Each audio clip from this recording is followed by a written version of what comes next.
ভাই রে ভাই, তীব্র গরমে বাংলাদেশের কারেন্টের কমতে থাকলেও আমার কিন্তু একটু কারেন্টের কমতি নেই। আমার ভিতরে ভরপুর কারেন্ট।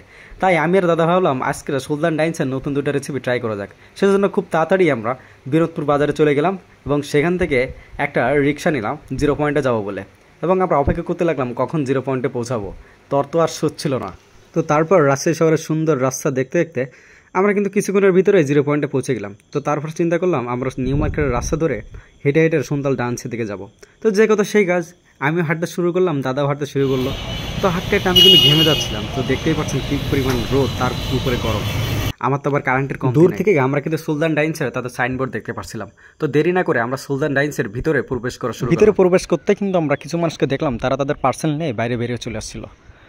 তো একটু উপরে উঠে দেখে এখানে কিছু আপু তারা তাদের সেলফি তুলতেই ব্যস্ত। আমি সেদিকে খেয়াল না করে আমি সরাসরি তাদের ফ্লোরেই, সুলতান ডাইন্সের ফ্লোরে চলে গেলাম। তো এখানে তাদের কিছু অ্যাডভার্টাইজমেন্ট দেখতে পাচ্ছিলাম।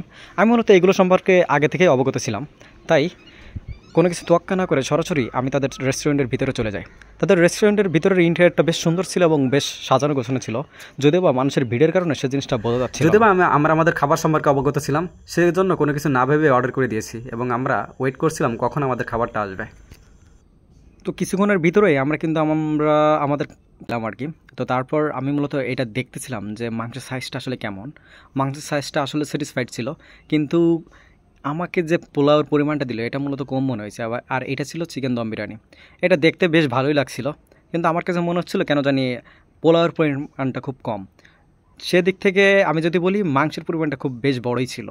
তো জাম্বো সাইজের ছিল এবং তারপর মাংসটা একটু চেক করে দেখলাম মাংসটা বেশ সিদ্ধ হয়েছিল এবং গ্রেভির পরিমাণ খুব ভালোই ছিল। তো এইটা হচ্ছে বিষয়, আপনারা দেখতেই পাচ্ছেন।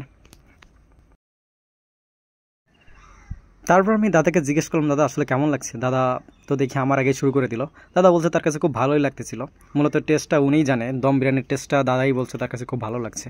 তো আমি আর দেরি না করে আমি শুরু করে দিলাম, দেখা যাক আমার কাছে আমার অর্ডারকৃত খাবার কেমন লাগে।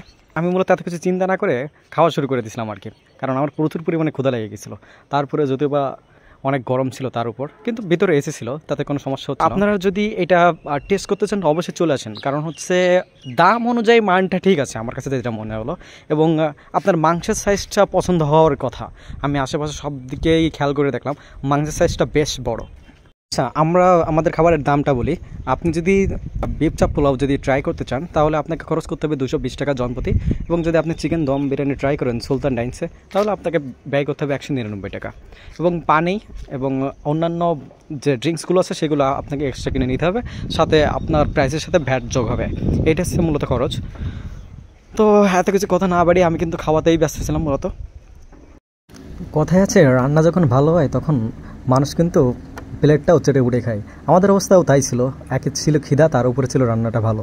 তো আমাদের অবস্থাও সেরকম ছিল। তো তারপর বিলটা পেয়ে গেলাম, আমরা বিলটা পে করে দুই ভাই নিচে চলে আসলাম এবং দাদাকে তখন আমি জিজ্ঞাসা করতে লাগলাম খাবারের স্বাদ কেমন ছিল। সুন্দর ছিল আসলে। দাম অনুযায়ী মান কেমন ছিল? মান এবং সার্ভিস দুইটাই ভালো। মূলত তারপর আমরা শহরের রাস্তার সৌন্দর্য দেখতে দেখতে আবার ভার্সিটিতে চলে আসলাম।